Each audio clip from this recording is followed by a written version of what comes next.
Welcome back for another video. The Players to Buy series is back. Every week this season we're going to look at which players are projected to do best for the next game week and also the next 5 game weeks to help maximise your points.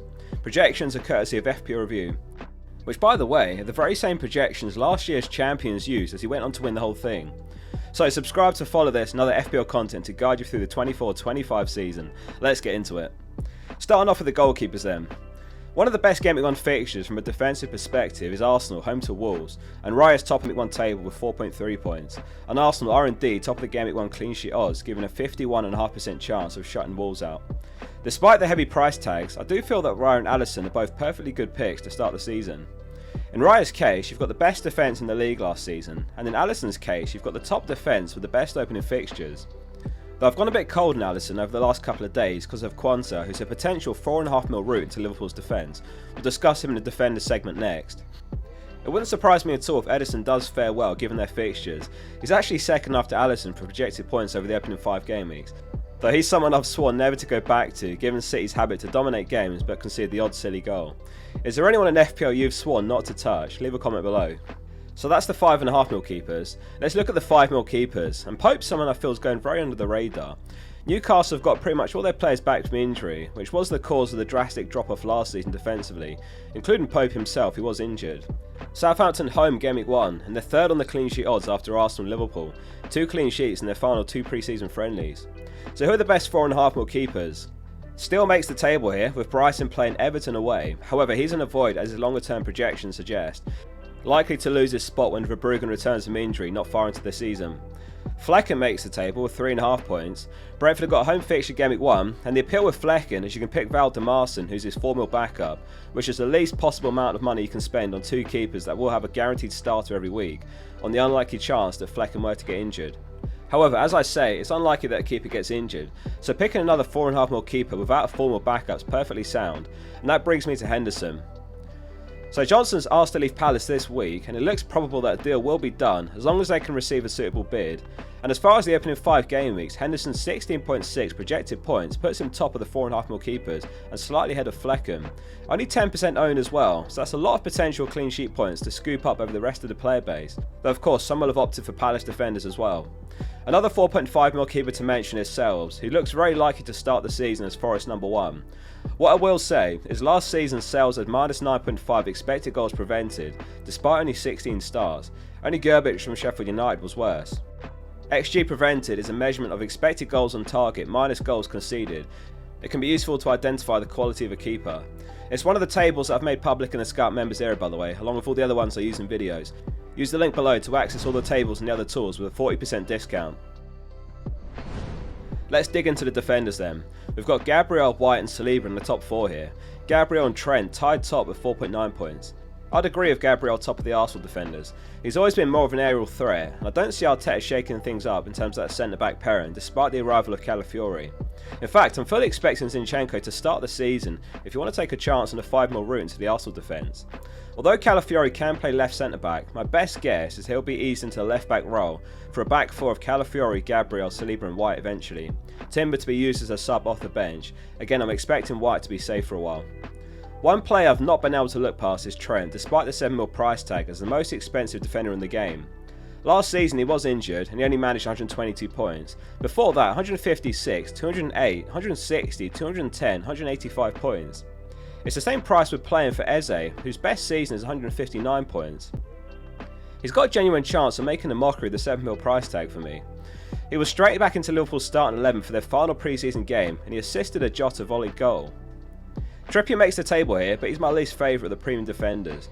Livramento's played throughout pre-season, and Trippier does turn 34 next month, and many fans are calling for Livramento to take that right back spot. Spurs face Leicester Game Week 1. Leicester haven't had a great pre-season. They conceded in every game, including a really poor showing in their final game, losing 3-0 to Lens. There's massive potential for Spurs to put a few past them, and Porro's an explosive pick for 5.5 mil to consider. He's in my current team. 8.98 expected goal involvement last season, which was higher than any defender, as was his 53 shots taken. So we mentioned Quansah earlier, 4.5 mil, and he looks set to start Game Week 1. He started alongside Van Dijk in their final friendly, and he started in right centre back the match before. Whether he remains nailed is anyone's guess, but there's a lot to like about such a cheap route into a good defence with the best fixtures. He's moved up to the top as my favourite of the 4.5 mil defenders, projected 3.2 points for Game Week 1.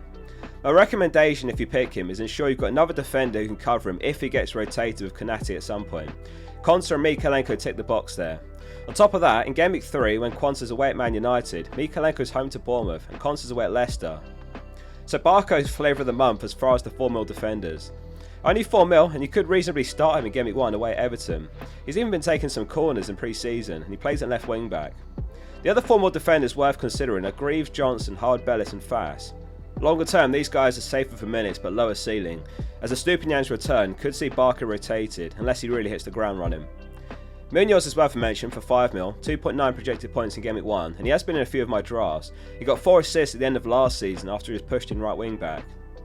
Guehi's been strongly linked with a move to Newcastle. It actually may not have the negative impact on their defence you'd first think. When he was injured last season, they were still the 4th best defence in the league for expected goals conceded over that run.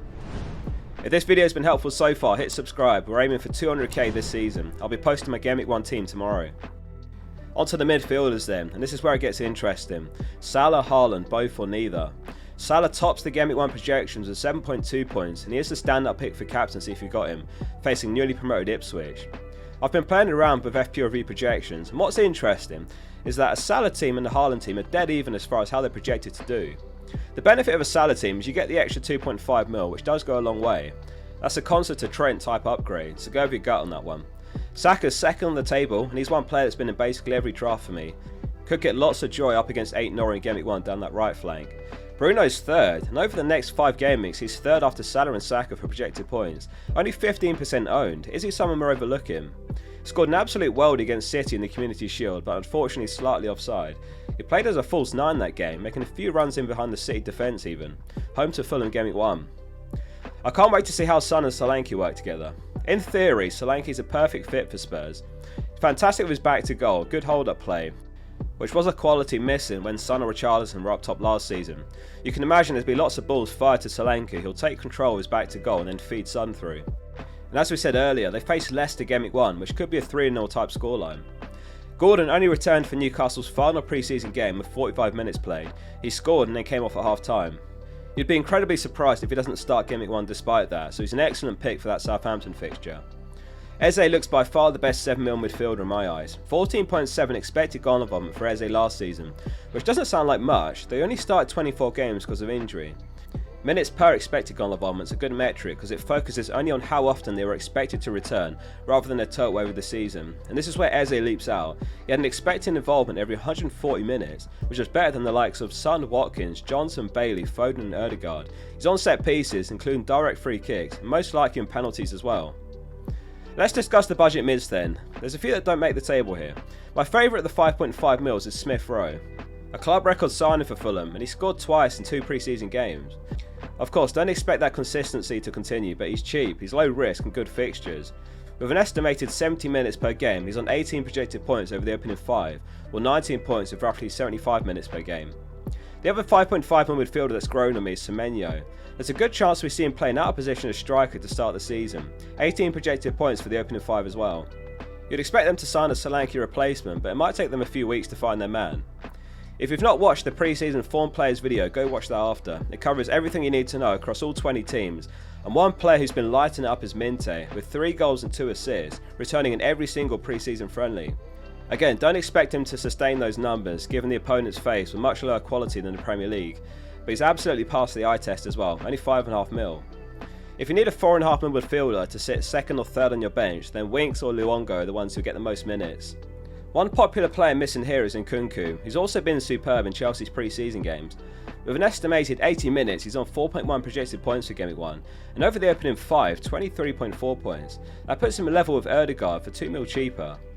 I don't have an issue of playing him in Game Week 1 either. City still have lots of players returning late, and the likes of Rodri might not even be involved in Game Week 1. And let's not forget how much City struggled without him last season. When he didn't play, they lost a few games. Keep an eye on Friday's press conferences. If you're on the fence about Nkunku, that could be the tipping point if Rodri doesn't play. The other player increasing in popularity is Jota, who just misses out making the table with 4.6 points, though this could be on the low side with an estimated 64 minutes on review. He played the full 90 against Sevilla, however it is worth noting Liverpool played again later that day, with Gakpo and Darwin in the other squad, so Slot only had a few youngsters to call on off the bench. I really rate the Jota pick, and if you go for Haaland then he could be a Liverpool coverage. Onto the forwards, and Isak tops the table with 7.2 points, and Salah interestingly was also on 7.2 points, and nothing to separate them, both their respective clubs' talismans on penalties. Talisman theory is not a bad way to go about picking your team actually, so you go with the likes of Salah, Saka, Isak, Haaland, Bruno, Eze, etc.